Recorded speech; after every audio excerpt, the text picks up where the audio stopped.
আসসালামু আলাইকুম। আবারও একটি নতুন ভিডিও নিয়ে চলে আসলাম আপনাদের মাঝে। আজকে আমি আপনাদের সাথে শেয়ার করব ইলিশ মাছ দিয়ে মিষ্টি কুমড়ো রেসিপি। প্রথমে প্যানে অল্প একটু তেল দিয়ে সামান্য পেঁয়াজ কুচি আমি ভেজে নিচ্ছি। ভেজে নেওয়ার পর অল্প পরিমাণের রসুন বাটা এবং হাফ টেবিল চামচ পরিমাণের হলুদের গুঁড়া এবং হাফ টেবিল চামচ পরিমাণের মরিচের গুঁড়া এবং অল্প একটু ধনিয়া এবং জিরার গুঁড়া মিক্সড করে দিয়ে নিচ্ছি। ভাজার সুবিধার্থে অল্প অল্প পানি দিয়ে আমি ভেজে নিচ্ছি। স্বাদ অনুযায়ী লবণ দিয়ে নিব। সবগুলো উপকরণ ভালোভাবে মিক্সড করার পর তেলটা উপরে ভেসে আসা পর্যন্ত আমি ওয়েট করব।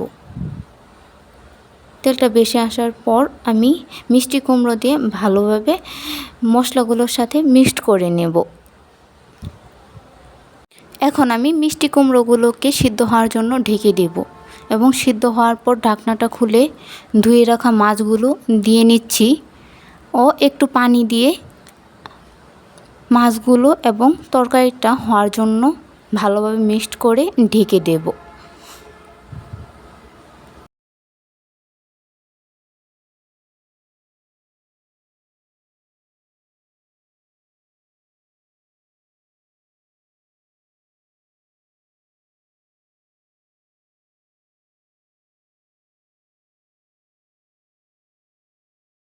এখন আমি ঢাকনাটা খুলব।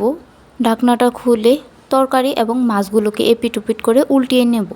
একটু নাড়াচাড়া দেওয়ার পর নামিয়ে নেব। নামিয়ে নেওয়ার পর এই হলো আমার ইলিশ মাছ দিয়ে মিষ্টি কুমড়ার দুর্দান্ত স্বাদের একটি রেসিপি।